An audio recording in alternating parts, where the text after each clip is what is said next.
All right, what is up, internet? It's your boy, Alan, back with another video. And I've got an exciting one for today. I recently hit 1,000 subscribers, and man, it's been a journey to get here. Kind of started when I made my first YouTube video in college 10 years ago. It was day in the life of a college freshman at Oregon State. And then I began making vlogs inconsistently for maybe a few years. And then when I started working more seriously, I stopped making videos. There was a big gap where I just stopped making videos for a long time. It was always in the back of my mind that I wanted to get back to it. I just never prioritized it because I was focused on building my career. And then I was working in a super intense AI product marketing manager job.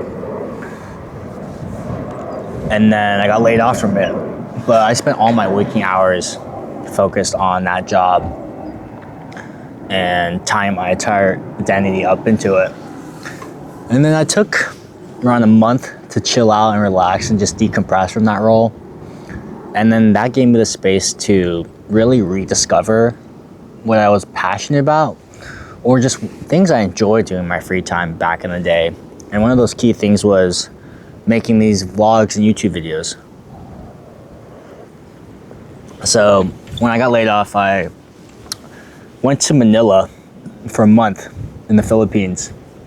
And I was just kind of aimlessly doing travel things, like walking around, going to the gym, eating food. But after a while, I was thinking about, how can I make this time productive? And as a short form video consumer, I figured I could make some short form videos. So I started off making, how much I spend in a day videos. I think I posted that first video on, when was it? Let me look. So I posted that video of what I spend in a day in Manila. When was that first post?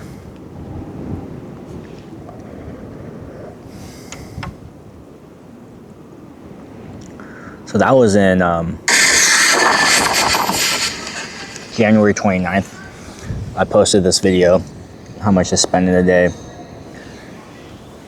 And it kind of just set off a thing where I posted a short form video every day for the last almost 5 months. I think I probably missed 3 or 4 days. But I basically made a short form video every day. And that helped me grow my subscriber base a lot.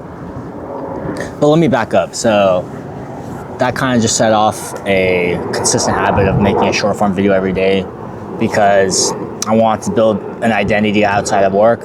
And I just went back to something I've always been passionate about, which is making these videos. But I then go back to the States for a few weeks, to New York, and I'm still making these videos. I go to my sister's wedding, I film that, short form videos, and then it kicks off an entire Asia arc when I was in Asia for 3 months. I started off in Japan for 17 days, where I was making a lot of fun videos of me eating at 7-Eleven and Lawson's, Family Mart. I had a lot of good vlogs there. And then I went to Taiwan for a month, and then I traveled to Vietnam and China. But I didn't even know, I wanted to go to those countries, like Vietnam and China. And then it was on my vision board for 2026 that I would visit those countries. And I didn't even know how in the world I'd be able to spend a month in Taiwan and then visit China and Vietnam. Because if you're working in corporate America, you usually only have around like 20 or 30 days of PTO. But I think things just have a way of working out for you at the end of the day. Even though you might not expect it to happen a certain way, I ended up getting laid off from my job, and that allowed me to go to Taiwan for a month and reconnect with my culture, which is really cool. To live like a local and bounce around different districts and get to know them pretty intimately. I, started going to the same gym, same walks. I know like this restaurant, this corner is really good. Certain breakfast spots started to know me, my order. So I really got to experience slow travel and not be in such a rush. Usually when I do travel, I'm on a limited time frame where I'm just jumping from tourist location to tourist location, but I had the luxury of time where I was able to, I can live in this district for a week and then this district for a week, and I thought that was really cool. It's just building a routine in a new country. It just feels like you're actually living there. So I was making short form videos there every day, and then in Taiwan, I began creating these talking head videos because a goal of mine was also to get monetized on YouTube. So I was mainly doing that. You have to have 1,000 subscribers and then 4,000 watch hours, specifically the regular YouTube videos. To get monetized on short form videos, you need like millions of views, and that seemed a little bit harder to get. So I began making these talking head videos because they're low lift, and I enjoy talking to the camera. I think it's good practice to talk to the camera as well and articulating my thoughts. So I started doing that, making these talking head videos, and actually it started in Japan a little bit, but then it really got going in Taiwan. And then making short form videos.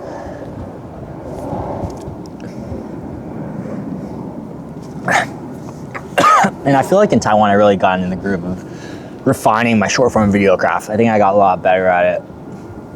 And then, went to Vietnam solo, and then met up with my buddy Steve through on my Asia arc in China for a week. And I was in Vietnam for, I think, a few weeks as well. But yeah, I guess a little bit of context on how I achieved this 1,000 sub goal. So I originally started around 330 subs in the Philippines, and then I was able to get to 1,000 around like June 7th. My original goal is to try to get to 1,000 by June 1st, but a little bit 6 days short, but still hit the goal regardless, which was pretty awesome, pretty satisfying. And ended up hitting the goal I knew short form videos are really good for discoverability and helps you get traction versus like these long form YouTube videos, which can be a little bit harder to get recommended. And it was also more feasible to make a short form video than a long form YouTube video because those take a lot more editing usually. So I made these short form videos. I was doing a lot of research on different topics that were top of mind or what the algorithm was pushing. So I made those videos, like eating at McDonald's or eating at 7-Eleven, eating at Family Mart. For some reason, like YouTube really likes eating content. So I made a lot of those videos. I do look like a professional eater now, but I'm just riding the wave and seeing what's gonna get attention to help me achieve my goal. So I started doing that, and man, it was working pretty damn well. Some videos did really well, eating at McDonald's, eating at KFC around the world. People love those videos, and there was one video where I was like 600 something subscribers, and I posted, I think, eating at McDonald's in Taiwan and rating it, and that got me, I don't know, I want to say like 50 or 60 subscribers. It just kept going up. So a few videos like that where they do really well, man, they add a lot to your channel. And my next goal is to get to 4,000 watch hours. I'm at 1,000 right now. And I'll get there eventually. I just don't know what the timeline's gonna be, but I'm confident I'll make it there. But I think, yeah, it's been interesting to talk about the goal of hitting 1,000 subscribers, because I remember when I hit the 1,000 subscribers 3 or 4 days ago. I looked at it in the morning. I was like, oh, cool, I hit it. But there wasn't like this like intense euphoric feeling of getting there. And I think that's just life in general, where, and I've talked about this in some of my previous videos, of constantly trying to achieve for the next goal. And that hedonic treadmill, you achieve a certain goal and you want to get to another goal. And when I hit that 1,000 subscriber mark, I was like, I don't know, I was pretty like happy about it, but it probably lasted for 10 seconds and then it kind of dissipates. And then when I reflect back on it, I was like, wow, getting to that 1,000 mark after 10 years of making videos was actually the fun part of it. Obviously, I had a huge time span where I stopped making videos, but when I got laid off and then just trying to figure out, you know, the next steps of my life beyond just working a corporate job, you know, I've picked up content creation again. And I've lived so many different lives since then. I was in Manila for a month. My sister got married. I did solo traveling in Japan, Taiwan, Vietnam, and then China. I was with my buddy Steve. But I lived so many different lives to get to ultimately this goal I set out for myself of 1,000 subs. And I think, Dan, the funnest part was those days grinding the videos, even though like some of the days where I was making a video every day, I'm like, I don't even know how I'm gonna make this goddamn video. But when I reflect back on it, that was like the funnest parts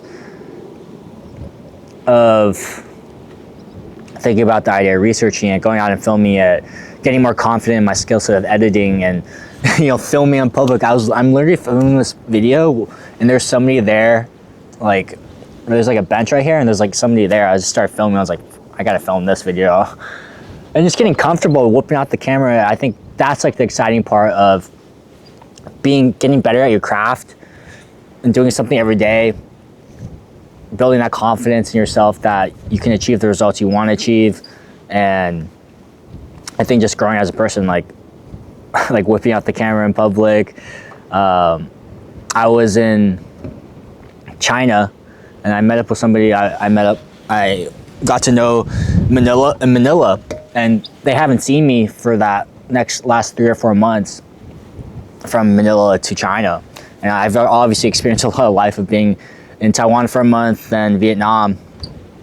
And she was telling me how, wow, you're like a different person now. And she's like, I guess like, she couldn't quite describe it. I was like, is it because I got a perm? But I think she encapsulated pretty well. Just, I think being alone with your thoughts and being by yourself, it kind of subconsciously changes your behavior in some sense.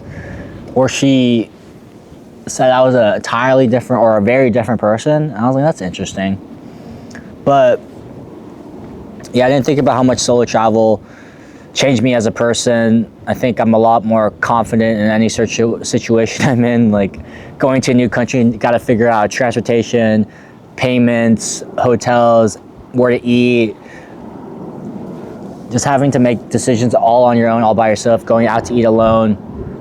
And if you get into a pickle like I did, for example, when I missed my flight to China from Vietnam, I thought it was 1:20 p.m. It was 1:20 a.m. because they do military time over in Asia. But you know, I was stuck at the airport. I had to figure out my next flight. Eventually figured it out.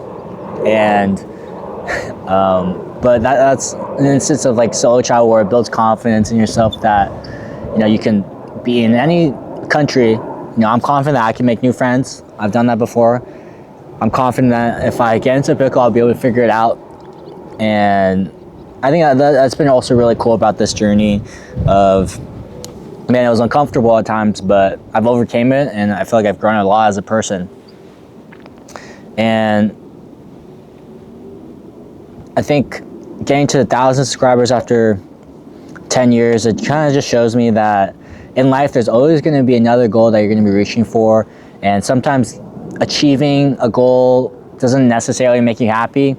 As I reflect back on it, I think what made me really happy was the growth and the journey along the way. Me living so many different lives the last 3 months, especially in Asia when I was there. That's been like the cool part. Not hitting this goal because there's always going to be another goal. I mean, don't get me wrong, this goal was cool, but it lasted for 10 seconds. And what's gonna probably stick with me the most is I got like a lifetime of memories stored up in here that I can reflect back on whenever. And I think that's the really the funnest part. And also I got a really cool digital library that maybe I could show my kids one day, or whoever wants to watch them. I get the most random people messaging me saying like, oh, I watched your videos. Like the most like obscure mutual friend that maybe I met 5 years ago, and then they saw one of my videos and they're like, oh, wishing you the best of luck on your unemployment journey. So I think it's so cool that these videos are able to connect with so many people I wouldn't even have thought of. Kind of scary in some ways too. You never know who's watching. But yeah, I wanted to hop on here and share my experience with getting to 1,000 subscribers after 10 years. And it's cliche as it sounds, it's really about the journey, not the destination. And as I look back on the journey to get to 1,000 subs, man, it's been a wild one. Hopefully it doesn't take as long for me to get to the next 1,000 subs, but thanks for tuning into the Stream of Thought video. And I'll see everybody in the next one. Peace.